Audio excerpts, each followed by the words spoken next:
pastime paradise.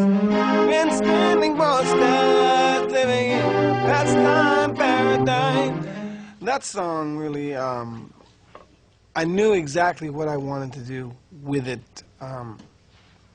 I wanted to have that kind of string feel of, say, an Eleanor Rigby, the Beatles song, but I wanted to take it to dealing with a lyric that would make, without question, you understand exactly what we're talking about. This version of it starts with a gong that comes in and it's backwards.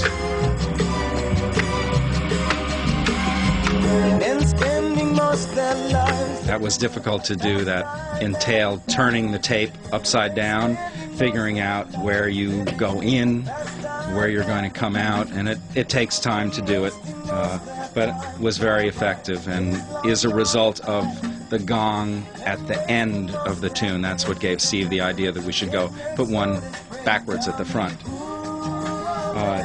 The other element that's very important to the song is a Yamaha Dream Machine, a large synthesizer that was polyphonic. It allowed Steve to play many notes at a time instead of the traditional way, which was to layer one note at a time, a very tedious, long process.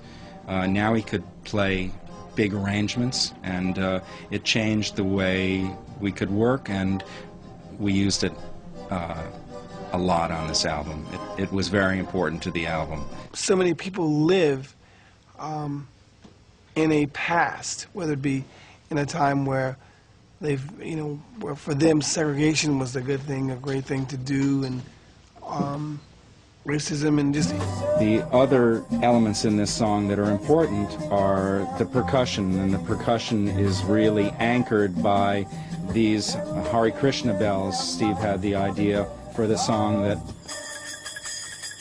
it would have a universal theme if he put in Hare Krishna bells, and he arranged to have a group of Hare Krishna devotees come and play. And they're used throughout, playing these bells. And then later on they'll come in and they'll start to chant. Along with that percussion, we have cowbells, we have congas that go along with that. We have hand claps, but I think they're really stick claps. Rhythmically, I wanted to give it a kind of Latin feel, as it had, with a little twist of the backbeat thing, kind of influenced by the whole Earth, Wind and Fire groove that was happening back then.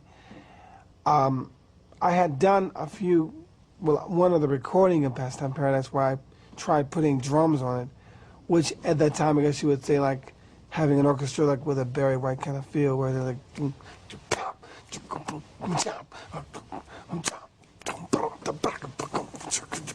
Along with that, then we layered vocals, which is his lead vocal, and two other vocals that will double him in various parts of the song, and then a third very high vocal that gives an eerie quality to certain parts of the song.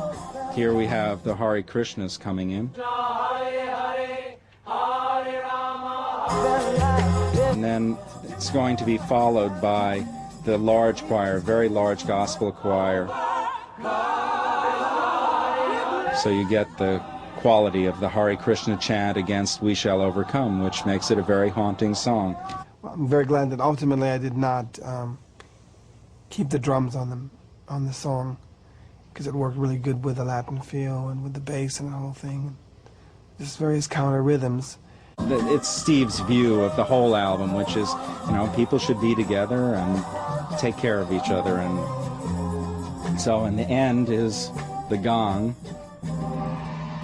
which is what gave him the idea to do the reverse gong at the front.